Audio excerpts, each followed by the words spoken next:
The fact is that he, first of all, points out his analogy to the previous Messiah and says he is the last Khalifa of his Ummah, as I am the last Khalifa of this Ummah. Yet by the last, he obviously does not mean the last in time, but last in status.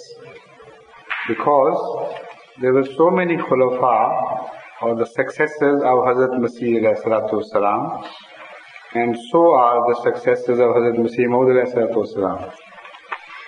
So what does last mean here in this context? It could not be last in time. Otherwise, the Khulafa are still continuing, and it is his own prophecy that Khilafat Ahmadiyya will continue, Qudrat-e-Saniya, till the end of the time. So obviously here the last is in the sense of, as you say in English, is the last of things. First and last both are used as superlative, not only in Arabic but in other languages as well.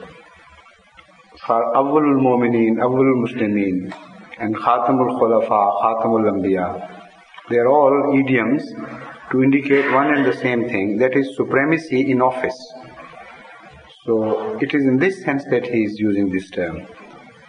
And the last light as well, in this sense that I am the last representative in light of Hazrat Rasul Kareem sallallahu alayhi wa sallam. Anybody who wants to seek light, leaving me alone, who does not enter the door of righteousness, through as I have shown it, he will be left in darkness. So, in the fact is that whichever community is truly representative of Hazur Akram sallallahu alayhi wa sallam, light can be only gained through that community. That is obvious, and there is no gainsaying this fact.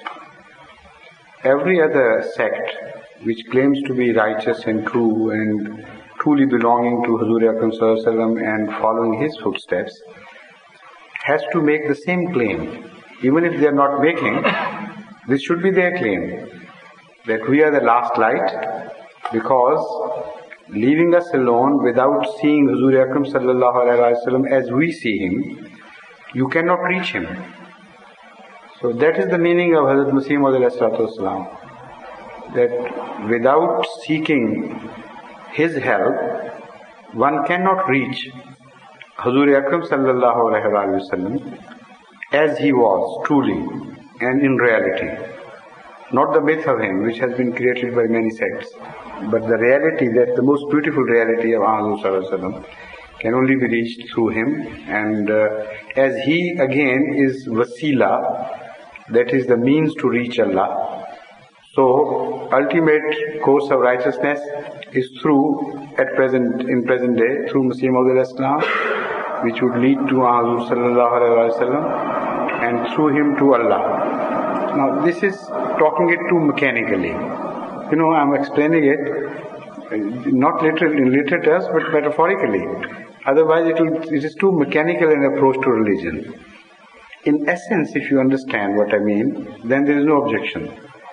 The essence is that Islam, as represented by Hazrat Masih Maud alayhi salatu wasalam, is the only Islam which can survive this the age, because as you know the details of other concepts, they have been left far behind in the Middle Ages.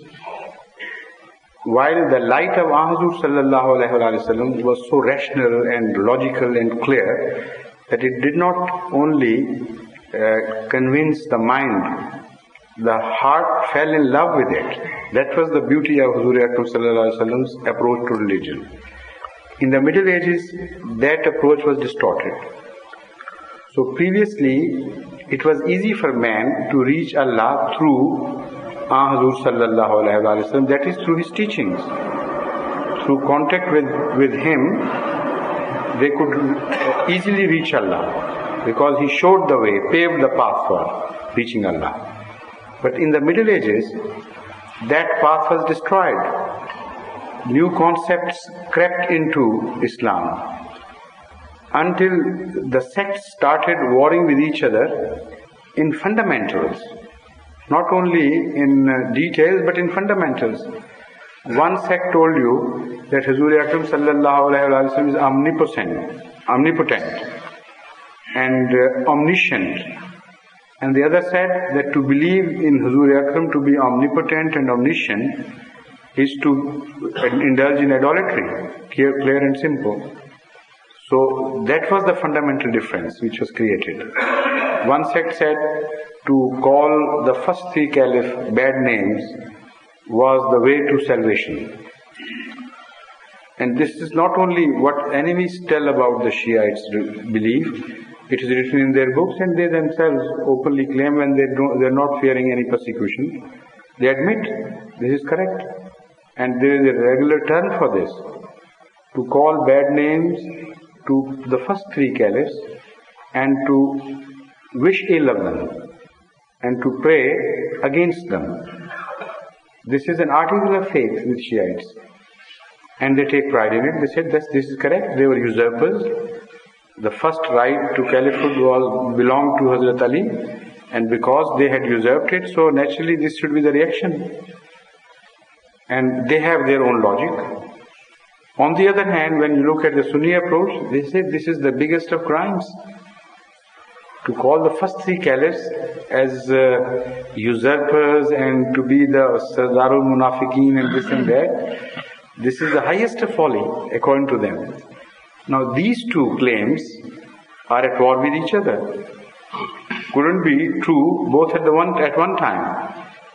So in this situation, where is light? Can you see any light? How can you be led? Only if it is shown by Allah. This is why Imam Mahdi means the one who has been guided by Allah. So the last opportunity for the Muslims to see light, to begin to realize where the fault lies, where the truth lies, is through Masih Maud alayhi salatu wasalam. That is a factual position. So when we make a mechanical approach, it appears rather unconvincing that this is some doctrine and can't be understood.